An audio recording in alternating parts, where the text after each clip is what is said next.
ఇప్పుడే జీ5 app download చేయండి. చూడండి మీ ఫేవరెట్ టీవీ షోస్ ఎప్పుడైనా ఎక్కడైనా. ఏంటి రెంట్ కోసం వచ్చారా? నేను పంపించేశానే. అద్దె కోసం రాలేదండి, ఒక ముఖ్యమైన విషయం చెప్దామని వచ్చాను.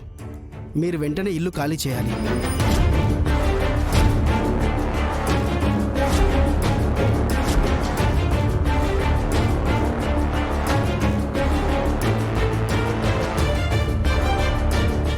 ఏం మాట్లాడుతున్నారు శ్రీను గారు? నేనేం తప్పుగా మాట్లాడలేదు కదా మేడం.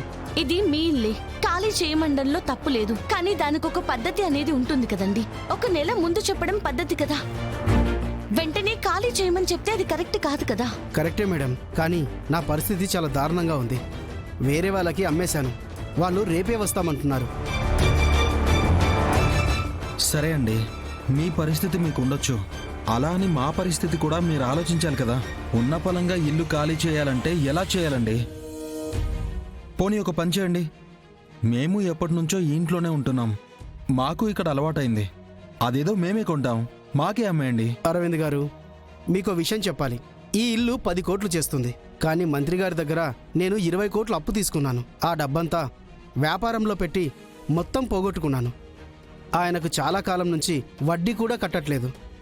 ఆయన ఏమనుకున్నారో ఏమో, 10 కోట్ల ఇంటిని 20 కోట్ల అప్పుకి ఇచ్చేయమన్నారు. మీకు లాస్ కదండి, ఇది ఒక రకంగా నాకు లాభమే. సరే, ఇంతకీ ఎవరా మంత్రి గారు? రాజుగారు మేడం. ఆత్మలింగం కాజేసిన దొంగ మంత్రి రాజు ఇంట్లో ఉన్నాడంటే మనం వెళ్ళాం కదండి. ఆ కోపంతోనే ఇలా చేస్తున్నట్టున్నాడు.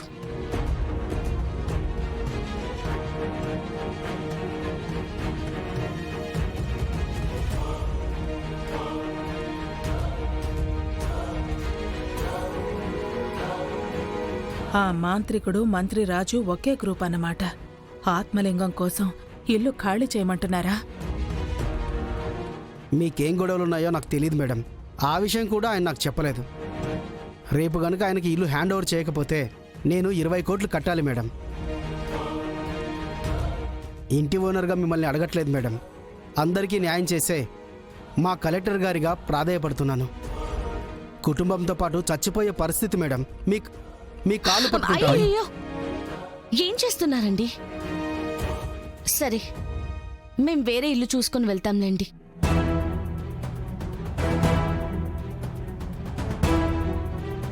అత్తయ్య గారు, ఇప్పుడు మనం ఖాళీ చేయకపోతే ఏం జరుగుతుందో విన్నారు కదా.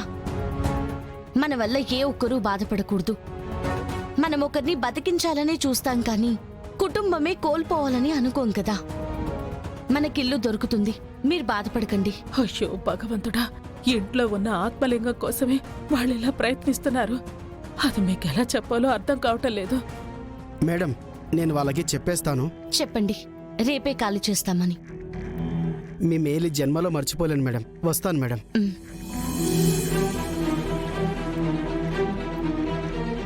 అక్షర, నేను వెళ్ళి ఇల్లు చూసొస్తాను. దొరుకుతుందిలే, నువ్వు సామాన్లు సర్దిపెట్టు.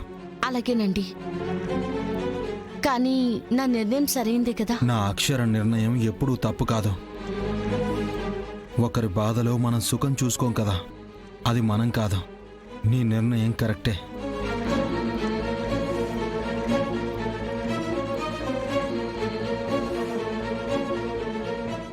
జీ5 యాప్ డౌన్లోడ్ చేసి అన్ని ఎపిసోడ్స్ పూర్తి ఉచితంగా చూడండి.